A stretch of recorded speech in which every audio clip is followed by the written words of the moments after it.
Take-Two has sold Private Division to a mysterious buyer. And I know what you're asking. What's Private Division? Private Division was Take-Two's indie label, for lack of a better term. It was a publishing branch that they had that they used to publish mostly indie titles. A lot of big publishers in the recent years have actually had like a publishing arm that was mostly indie stuff, and I think it's a really cool thing. I'm actually sad to see Private Division leave Take-Two because Take-Two's got a lot of money and it was cool to see them throwing it around to smaller games, and a lot of stuff coming out of Private Division I thought was more interesting than most of the things that come out of regular Take-Two.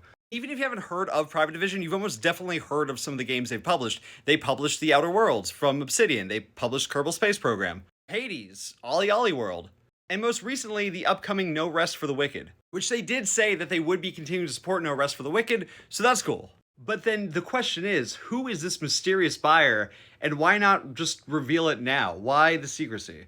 The first theory is that's one of the big three, either Nintendo, PlayStation, or Xbox, and the reason they want to keep it under wraps is so one of those respective companies can announce it on their own terms at one of their own showcases. It doesn't seem like Private Division retained the rights to every game that they published, considering The Outer Worlds was made by Obsidian, and when Microsoft bought them, I'm pretty sure Microsoft got the rights, so Obsidian seemed to have retained the rights there in their deal, so maybe Microsoft just wants Private Division for all of it going forward. Stuff like Hades and Ollie Ollie World are very much in line with the type of stuff that Nintendo usually makes. But it's important to remember that you don't get any development studios out of this deal. It's a publishing arm. So you get their infrastructure and the IPs that they own, or whatever percentage of the IPs that they own.